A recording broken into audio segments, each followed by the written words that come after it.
Donc je suis Elisabeth Avril, je suis médecin généraliste et je suis directrice de l'association Gaïa Paris, qui gère entre autres une salle de consommation à Paris.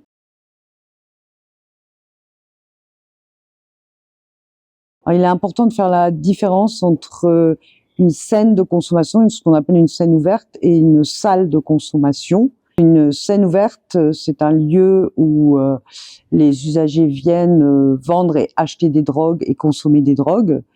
C'est en général des lieux très chaotiques qui sont un peu soumis aux lois d'un marché ultralibéral qui serait non régulé par les lois du commerce et où les usagers peuvent vraiment se perdre puisqu'il y a tant qu'ils ont de l'argent, tant qu'il y a possibilité de faire de l'argent, on peut consommer, et notamment ce qu'on voit aujourd'hui avec les psychostimulants, ça peut aller très loin en termes de répercussions sur leur santé physique, mentale et sociale.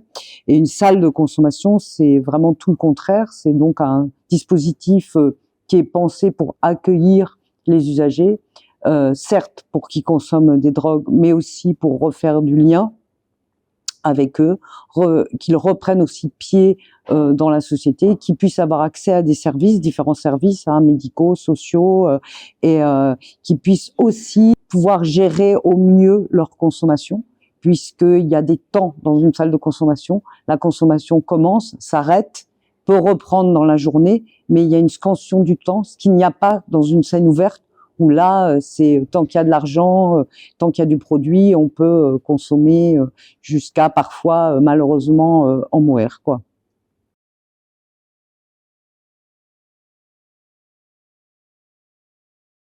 Souvent des gens très précaires, quand je dis en errance, SDF depuis des années, parfois jusqu'à 10-15 ans, c'est des gens qui ont un parcours marqué par des traumatismes, par des événements indésirables dès l'enfance et qui vont construire en fait leur personnalité. Ils vont avoir recours aux drogues pour une bonne partie justement pour essayer de réparer en fait ces traumatismes. L'idée de leur imposer des sevrages avec l'idée que la drogue est leur problème principal et que s'ils arrêtaient de se droguer, ils reviendraient à un état antérieur où tout allait bien. Pour une bonne partie d'entre eux, la grande majorité, il n'y a jamais eu d'état antérieur où tout allait bien.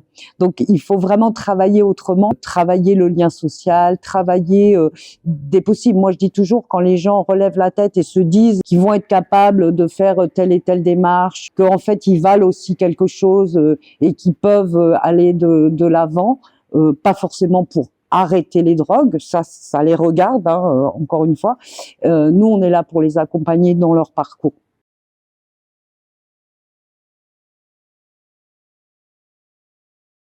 Pour préciser en fait le profil des usagers de drogue, qui peuvent être des usagers de drogue illicites, mais aussi des usagers de médicaments qui sont détournés de leur usage. La société édicte des lois, décide que telle ou telle substance est illégale et donc va poursuivre ces personnes comme des délinquants, soit des malades délinquants. Alors c'est un statut un peu compliqué d'être malade et délinquant dans la même posture. On aurait tout intérêt à regarder un peu les parcours de ces personnes, comment justement on fait pour survivre dans une société prohibitionniste quand on a subi des traumatismes et qu'on a rencontré les drogues et que ça a permis en tout cas de continuer à survivre dans ce monde prohibitionniste.